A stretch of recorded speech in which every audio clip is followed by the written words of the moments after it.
Mark 9ஆம் அதிகாரம். அன்றியும் அவர் அவர்களை நோக்கி, இங்கே நிற்கிறவர்களில் சிலர் தேவனுடைய ராஜ்யம் பலத்தோடே வருவதை காணும் முன் மரணத்தை ருசி பார்ப்பதில்லை என்று மெய்யாகவே உங்களுக்கு சொல்லுகிறேன் என்றார். 6 நாளைக்கு பின்பு இயேசு பேதுருவையும் யாக்கோபையும் யோவானையும் அழைத்து உயர்ந்த மலையின் மேல் அவர்களை தனியே கூட்டிக்கொண்டு போய் அவர்களுக்கு முன்பாக மறுரூபமானார். அவருடைய வஸ்திரம் உறைந்த மழையைப் போல் பூமியிலே எந்த வண்ணானாலும் வெளுக்கக்கூடாத வெண்மையாய் பிரகாசித்தது.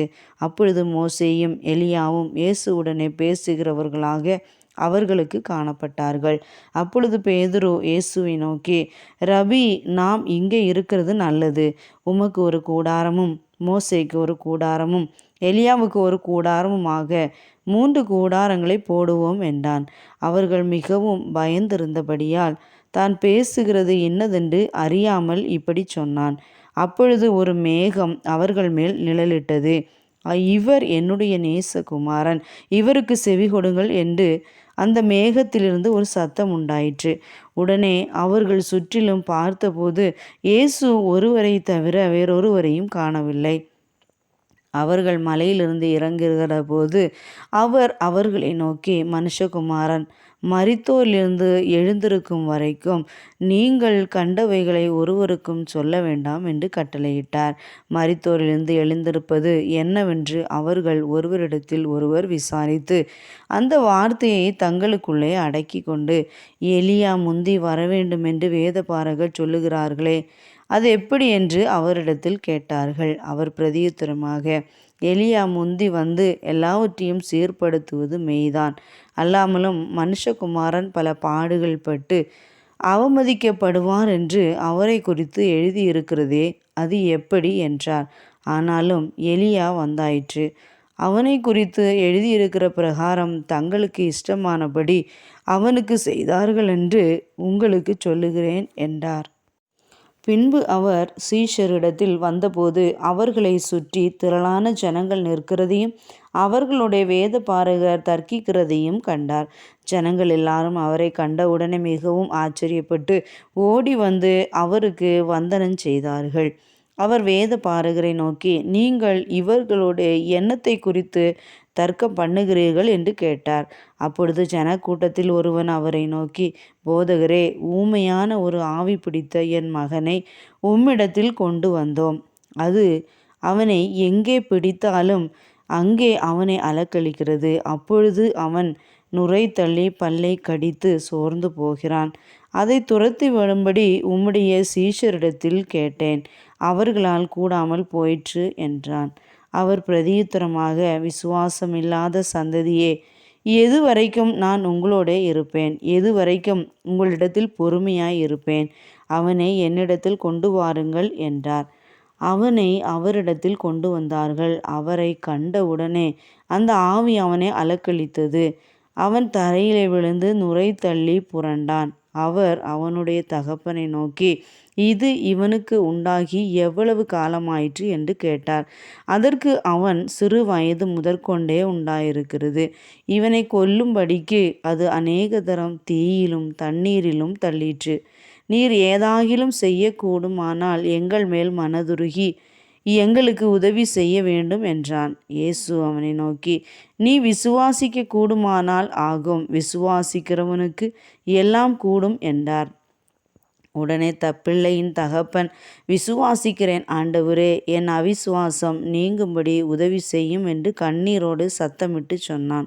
அப்பொழுது ஜனங்கள் கூட்டமாய் ஓடி வருகிறதை இயேசு கண்டு அந்த அசுத்த ஆவியை நோக்கி, ஊமையும் செவிடுமான ஆவியே, இவனை விட்டு புறப்பட்டு போ, இனி இவனுக்குள் போகாதே என்று நான் உனக்கு கட்டளையிடுகிறேன் என்று அதை அதட்டினார். அப்பொழுது அது சத்தமிட்டு அவனை மிகவும் அலக்களித்து புறப்பட்டு போயிற்று. அவன் செத்து போனான் என்று அநேகர் சொல்லத்தக்கதாக செத்தவன் போல் கிடந்தான். இயேசு அவன் கையை பிடித்து அவனை தூக்கினார். உடனே அவன் எழுந்திருந்தான். வீட்டில் அவர் பிரவேசித்த பொழுது அவருடைய சீஷர்கள் அதை துரத்திவிட எங்களால் ஏன் கூடாமல் போயிற்று என்று அவரிடத்தில் தனித்து கேட்டார்கள். அதற்கு அவர், இவ்வகை பிசாசு ஜெபத்தினாலும் உபவாசத்தினாலுமே அன்றி மற்றெவ்விதத்தினாலும் புறப்பட்டு போகாது என்றார். பின்பு அவ்விடம் விட்டு புறப்பட்டு கலிலேயாவை கடந்து போனார்கள். அதை ஒருவரும் அறியாதிருக்க வேண்டுமென்று விரும்பினார். ஏனெனில் மனுஷகுமாரன் மனுஷர் கைகளில் ஒப்புக்கொடுக்கப்படுவார் என்றும் அவர்கள் அவரை கொண்டு போடுவார்கள் என்றும் சொல்லப்பட்டு 3ஆம் நாளிலே உயிர்த்தெழுந்திருப்பார் என்றும் அவர் தம்முடைய சீஷர்களுக்கு போதகம் பண்ணி சொல்லியிருந்தார். அவர்களோ அந்த வார்த்தையை அறிந்து கொள்ளவில்லை. அதை குறித்து அவரிடத்தில் கேட்கவும் பயந்தார்கள். அவர் கப்பர்நகூமுக்கு வந்து வீட்டிலே இருக்கும்போது அவர்களை நோக்கி, நீங்கள் வழியிலே எதை குறித்து உங்களுக்குள்ளே தர்க்கம் பண்ணினீர்கள் என்று கேட்டார். அதற்கு அவர்கள் பேசாமல் இருந்தார்கள். ஏனெனில் அவர்கள் தங்களுக்குள்ளே எவன் பெரியவன் என்று வழியில் தர்க்கம் பண்ணினார்கள். அப்பொழுது அவர் உட்கார்ந்து 12 அழைத்து, எவனாகிலும் முதன்வனாய் இருக்க விரும்பினால் அவன் எல்லாருக்கும் கடையனாகவும் எல்லாருக்கும் ஊழியக்காரனாக இருக்க கடவன் என்று சொல்லி, ஒரு சிறு பிள்ளையை எடுத்து அதை அவர்கள் நடுவிலே நிறுத்தி அதை அணைத்து கொண்டு, இப்படிப்பட்ட சிறு பிள்ளைகளில் ஒன்றை என் நாமத்தினாலே ஏற்றுக்கொள்ளுகிறவன் என்னை ஏற்றுக்கொள்ளுகிறான். என்னை ஏற்றுக்கொள்ளுகிறவன் என்னை அல்ல, என்னை அனுப்பினவரை ஏற்றுக்கொள்ளுகிறான் என்றார். அப்பொழுது யோவான் அவரை நோக்கி, போதகரே, நம்மை பின்பற்றாதவன் ஒருவன் உமது நாமத்தினாலே பிசாசுகளை துரத்துகிறதை கண்டோம். அவன் நம்மை பின்பற்றாதவனானதால் அவனை தடுத்தோம் என்றான். அதற்கு இயேசு, அவனை தடுக்க வேண்டாம். என் நாமத்தினாலே அற்புதம் செய்கிறவன் எளிதாய் என்னை குறித்து தீங்கு சொல்ல மாட்டான். நமக்கு விரோதமாய் இராதவன் நமது பட்சத்தில் இருக்கிறான். நீங்கள் கிறிஸ்துவினுடையவர்களாய் இருக்கிறபடியினாலே என் நாமத்தின் நிமித்தம் உங்களுக்கு ஒரு கலசம் தண்ணீர் குடிக்க கொடுக்கிறவன் தன் பலனை அடையாமல் போவதில்லை என்று மெய்யாகவே உங்களுக்கு சொல்லுகிறேன்.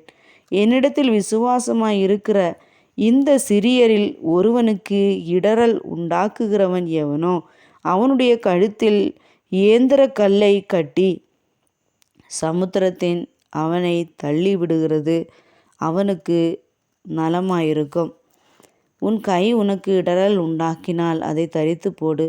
நீ 2 கையுடையவனாய் அவியாத அக்னியுள்ள நரகத்திலே போவதை பார்க்கிலும் ஊனனாய் ஜீவனுக்குள் பிரவேசிப்பது உனக்கு நலமாயிருக்கும். அங்கே அவர்கள் புழு சாவாமலும் அக்கினி அவியாமலும் இருக்கும்.